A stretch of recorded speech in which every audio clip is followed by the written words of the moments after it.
मैं विष्णु मिश्रा, ये हमारे बेटे ध्रुव मिश्रा हैं। मैं प्रयागराज से आया हूँ और पिछले फरवरी मंथ से पेन था और बाद में पता चला तो इंडियन स्पाइनल में मैं लेके आया इन्हें। तो वहाँ पे डॉक्टर नीरज गुप्ता जी ने सर्जरी की। नमस्कार, good morning. I am doctor Neeraj Gupta, senior consultant spine surgeon at Indian spinal injury centre, new Delhi.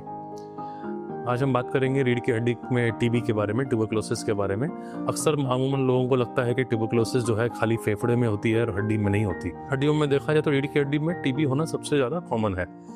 और लेकिन अच्छी बात यह है कि अगर टीबी का इलाज जो है दवाइयों से संभव है। 100 में से 90% केस अगर हम टाइम से अगर उनका टीबी का इलाज अगर हो जाता है तो दवाइयों से उनका कंप्लीट इलाज संभव है, किसी ऑपरेशन की ज़रूरत नहीं होती। लेकिन कुछ लेस देन 10%, 10% से भी कम मरीज़ जो होते हैं उसके अंदर कई बार हड्डी इतनी गल जाती है इन्फेक्शन से, या फिर नस इतनी कमज़ोर हो जाती है पस की वजह से, इसकी वजह से हमारे दोनों पैर काम नहीं करते या फिर पैरालिसिस टाइप सिचुएशन आ जाती है। ऐसी सिचुएशन ही थी इस बच्चे की, ध्रुव की, जिसकी अभी हमने देखा इस बच्चे को।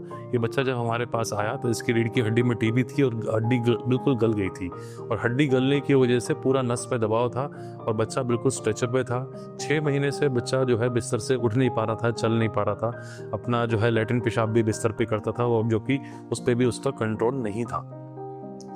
तो हमने उस केस को असेसमेंट किया, उसका देखा और एक सर्जरी प्लान करी। बहुत ही हाई रिस्क सर्जरी थी, जिसके अंदर हमने जो लेटेस्ट टेक्निक, जो वर्ल्ड की लेटेस्ट टेक्निक है आज की डेट में, ओआर्म नेविगेशन से इसको किया, जिसके अंदर जो हड्डी के अंदर जो है इसके अंदर स्क्रू लगाए गए और बहुत ही हाई प्रिसीजन से लगाया गया और नस को बहुत ही अच्छी तरीके से उसको वहाँ से खोला गया।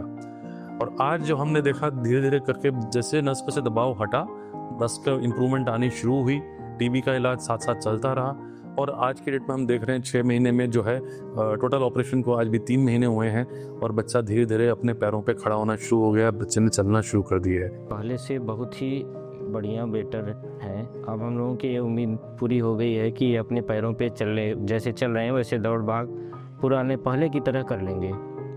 डॉक्टर साहब की वजह से आज खड़े हो पा रहे हैं, तो डॉक्टर नीरज जी के लिए हम जितना भी कहेंगे वो सारे शब्द हमारे कम हो रहे हैं। मैम बहुत ही अच्छे डॉक्टर हैं।